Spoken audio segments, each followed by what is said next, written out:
Chapter 29 Huck can bear these ways. The boys found cause great excitement in the poor little village of St. Petersburg.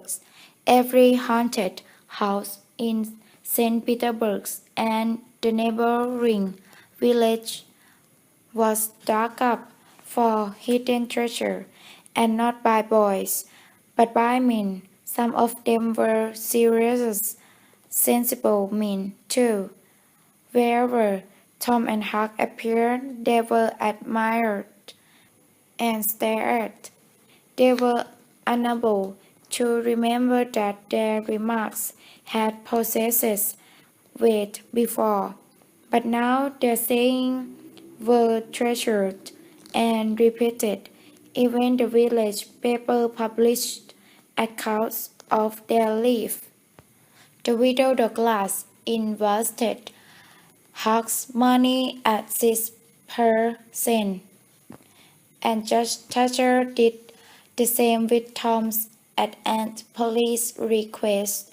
Each boy had an income now that was simply gigantic, $1 for every weekday in the year and half of the Sundays, for $1.25 a week. In those simple days a boy could be fed, lodged, and sent to school, and clothed, and washed too.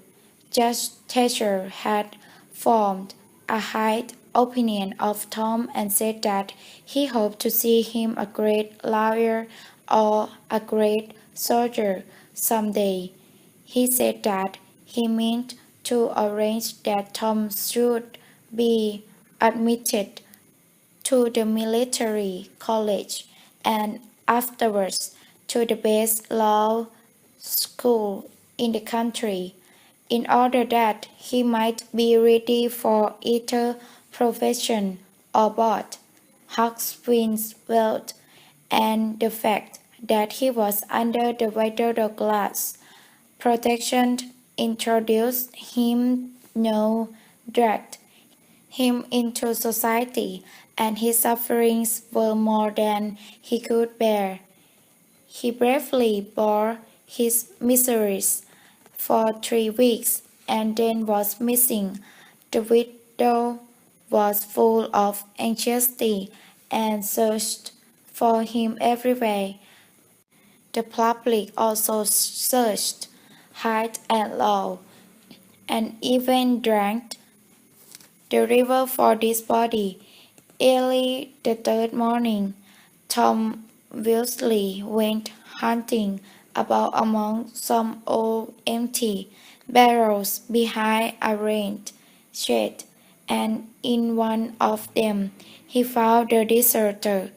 Huck had slept there. He had just breakfasted upon some stolen eggs and ants, and was stretched out in comfort, smoking his pipe. He was untidy, uncombat, and dressed in the same old rags which he wore in the days when he was free and happy. Tom pulled him out, told him of the trouble he had been causing, and urged him to go home. Huck's face lost its contentment. "Don't talk about it, Tom," he said. "I've tried, and it doesn't work. I'm not used to it. The widow goes to me, and friendly, but I can't bear these ways. She makes me get up at the same time every morning. She makes me watch, and the servants count me to pieces. She won't let me sleep in the woods. I'm forced to wear these horrible clothes. They won't let any air get through somehow, and while I'm wearing them, I can't sit down or lie down or roll about anywhere. I have to go to church and wear shoes all Sunday." The widow gets up by a bill. She eats by bill. She goes to bed by a bill. Everything's so horribly regular that I can't bear it. Well, anybody lives like that, Huck. Tom, I'm not everybody, and I can't bear it. It's awful to be tied up so. And food comes too easily. I don't take any interest in it that way. I have to ask to go fishing. I have to ask to go swimming. I have to ask if I want to do anything at all.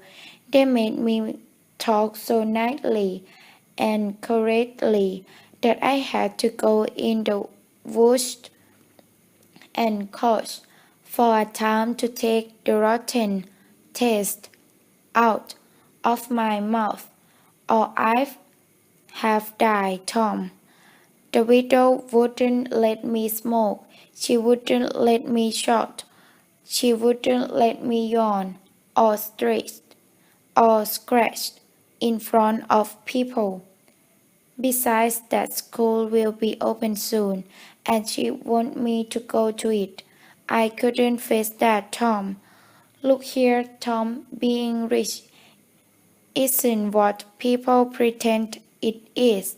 It's only worry and sweet and wishing all the time you were dead.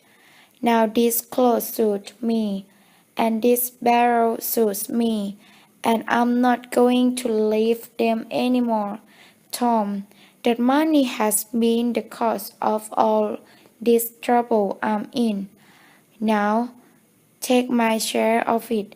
Give me a few cents now and again, not often, for I don't care much for a thing unless it's fairly hard to get and beg the widow to let me go. Oh, Huck, you know I can't do that. It isn't fair. And besides, if you try this kind of life just a little longer, you'll begin to like it. Like it? Yes.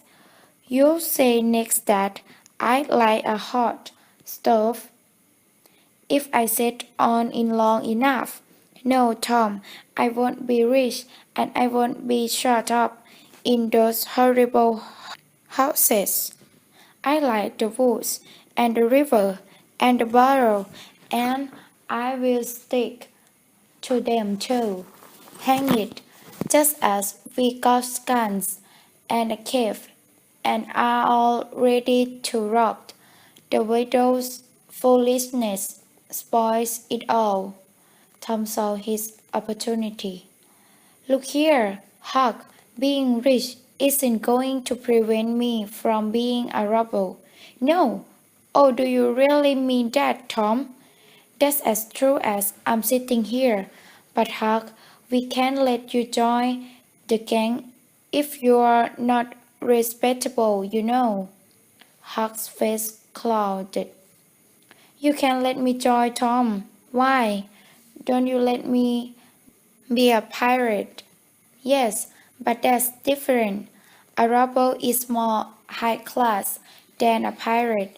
As a rule, in most countries, they are of very high rank, laws, and people like that. Now, Tom, haven't you always been friendly to me? You wouldn't keep me out, would you, Tom? You wouldn't do that now, would you, Tom? Huck, I wouldn't want to, and I don't want to. But that would people say? Why? They say, Tom Sawyer's gang. There are some very loud class fellows in it. They mean you, Huck.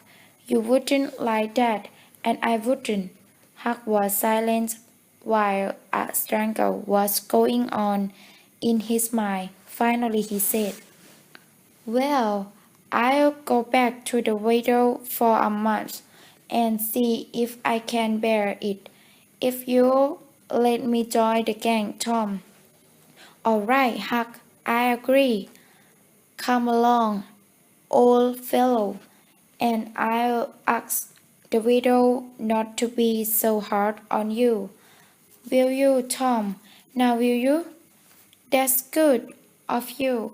If she'll leave out some of the hardest things, I'll manage to live there. Or worse, when are you going to start the gang? Oh, at once. We'll get the boys together and have the swearing in tonight. What's that? It's too well to stand by one another and never tell the gang's secrets, even if you're cut up into little bits. That's grand, Tom. That's really grand, isn't it? Isn't it?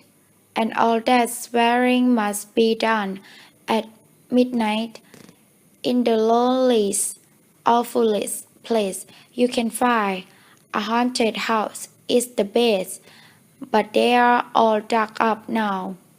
Well, midnight's good anyway, Tom. Yes, so it is. And you've to swear on a coffin and sign it with blood.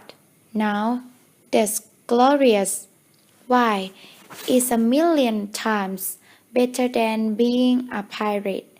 I'll stick to the widow till I die, Tom. And if I become a first-class rebel and everybody's talking about me, she will be proud that she dragged me in out of the rain.